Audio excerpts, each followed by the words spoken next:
NASA, ramalan Nabi Muhammad, dan tanda-tanda kiamat matahari merupakan salah satu benda langit yang pengaruhnya sangat besar sebagai sumber kehidupan semua makhluk di bumi. Dalam sistem tata surya kita, matahari adalah pusat beredarnya benda langit di sekitarnya, serta mampu memancarkan cahayanya sendiri. Allah Subhanahu wa Ta'ala berfirman dalam Al-Quran Surat ayat 16. Dan di sana Dia menciptakan bulan yang bercahaya dan menjadikan matahari sebagai pelita yang cemerlang. Badan Antariksa Amerika Serikat, NASA, baru-baru ini menemukan sesuatu di matahari yang dianggap mengonfirmasi salah satu nubuat Nabi Muhammad lebih dari 1400 tahun lalu tentang akhir zaman.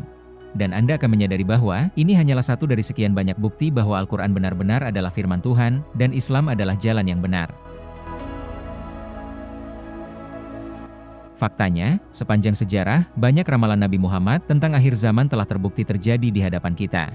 Mulai dari kebangkitan kembali Kekaisaran Byzantium, munculnya teknologi yang merevolusi kehidupan manusia, persaingan di antara bangsa Arab dalam membangun gedung-gedung pencakar langit, perlombaan bangsa Arab untuk menghijaukan gurun tandusnya, hingga berbagai nubuat lainnya yang jelas telah menjadi barang bukti kenyataan. Semua ini merupakan tanda-tanda nyata bahwa kita semakin dekat dengan akhir zaman. Menurut Nabi Muhammad, tanda-tanda kiamat terbagi menjadi dua, tanda-tanda kecil dan tanda-tanda besar.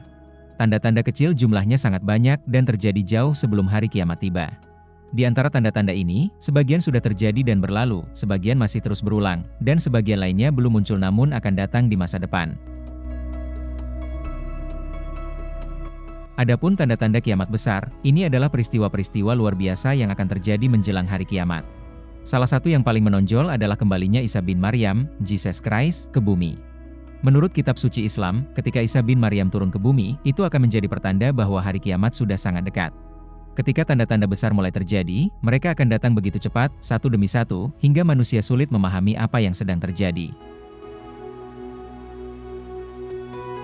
Nabi Muhammad bersabda, dalam sebuah hadits yang diriwayatkan oleh Imam Ahmad, menjelaskan, tanda-tanda kiamat itu seperti untaian mutiara yang diikat dengan tali. Ketika talinya putus, butiran mutiara itu akan jatuh tercecer satu demi satu. Penemuan NASA baru-baru ini dianggap sebagai peringatan akan salah satu tanda besar tersebut. Para ilmuwan menemukan sebuah area sangat gelap di matahari, yang ukurannya 20 kali lebih besar dari bumi. Area ini disebut lubang korona, coronal hole, terletak di wilayah yang disebut korona matahari di belahan selatan matahari. Di dalamnya, suhu bisa mencapai sekitar 2 juta derajat Celcius. Lubang korona ini menghasilkan semburan partikel bermuatan tinggi. Medan magnetiknya memungkinkan angin matahari keluar ke angkasa dengan kecepatan tinggi.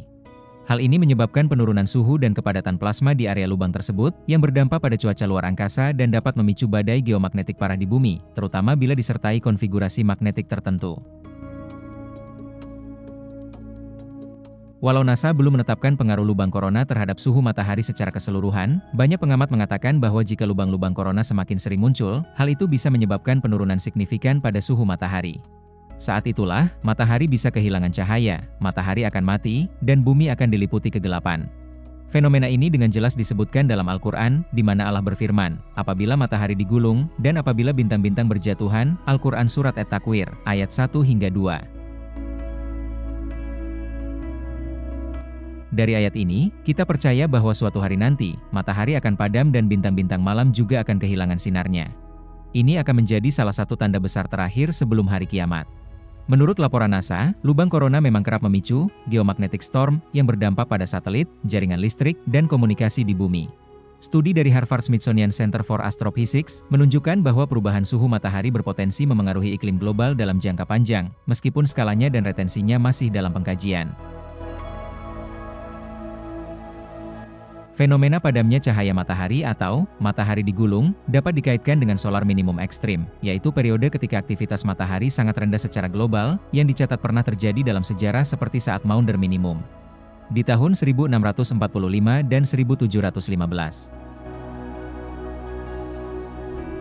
Sebagai penutup, kita harus memahami bahwa terlepas dari apakah penemuan ini secara langsung berkaitan dengan nubuat dalam Al-Quran atau tidak, sebagai Muslim kita meyakini bahwa semua peristiwa ini pasti akan terjadi. Akan datang hari di mana seluruh manusia akan berdiri di hadapan Tuhan semesta alam. Pada hari itu, sangkakala akan ditiup, semua yang mati akan dibangkitkan dari kuburnya, dan setiap manusia akan dimintai pertanggungjawaban atas semua amal perbuatannya. Semoga Allah menjadikan kita termasuk di antara orang-orang yang selalu mengingat hari besar itu. Semoga Allah memberi kita akhir hidup yang baik. Amin. Terima kasih sudah menyimak dan sampai jumpa di video berikutnya.